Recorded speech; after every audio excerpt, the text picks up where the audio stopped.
Hello, my name is Santiago, and today I'm debating about the Huntington of the Clash of Civilizations. His point of view was that after Cold War there will still some conflicts, and the main detonants will be the civilizations.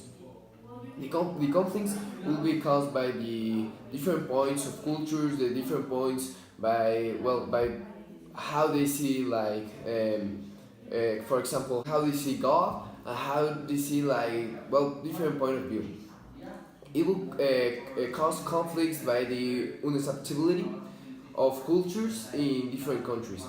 He said that there are like 7 to 8 big cultures right now: the Hindu, African, Islamic, Japanese, Chinese, Orthodox Christians, Latin Americans, and the Western Europe, that is like North America and Australia, and maybe Buddhism. Right now, he said that Islamic is the more conflict or like the more dangerous. That is the one that represent more risk in the fact that he can like attack or cause conflicts in other cultures.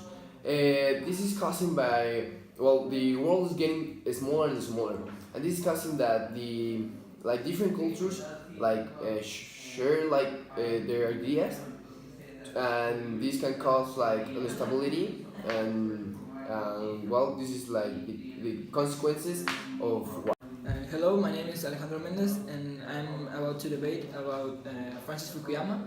Francis Fukuyama is known for his book, The End of History and the Last Man, which argued that liberal democracies and free market capitalism may be the signal of the end point of humanity's sociocultural evolution and become the final form of human government.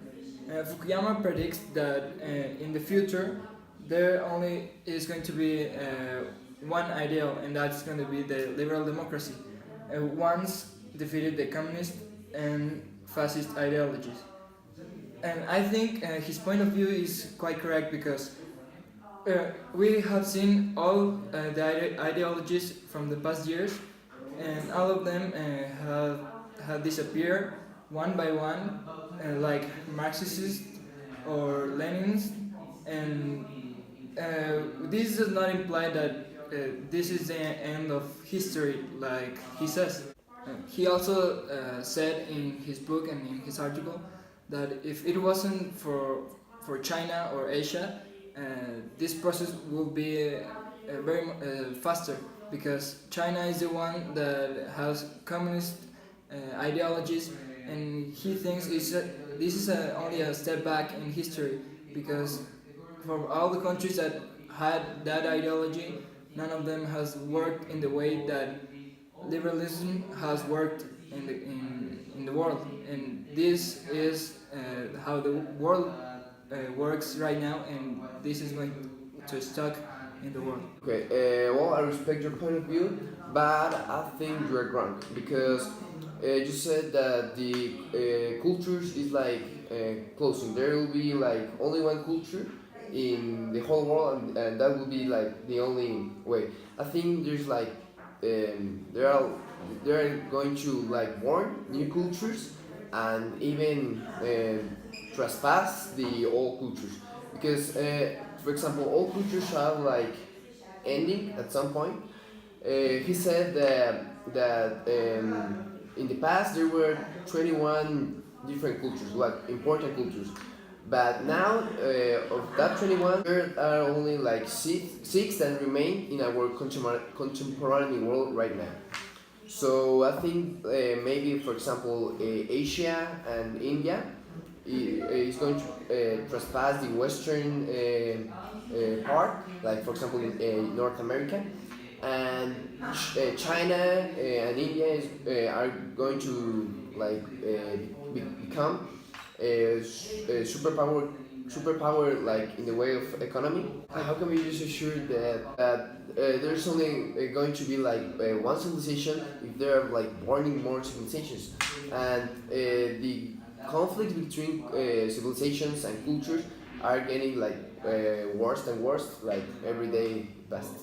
Okay, I see your point of view because new ideologies are rising, but they are not going to stop because we have seen it in the past. In the 20th century, we saw an almost threat to a nuclear war because of the absolutism, liberalism, nationalism, communism, capitalism. We even had we saw it in the Cold War with Russia and the United States with the communism and capitalism.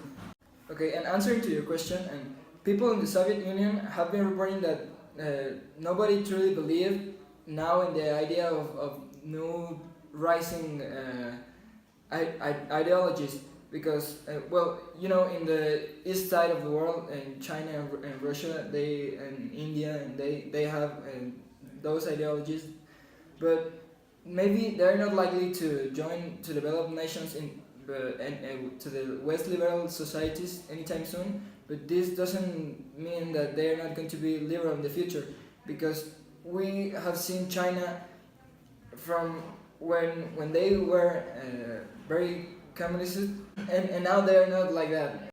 And I think that there is only going to be one ideology, and that is liberalism and liberal democracy. Okay.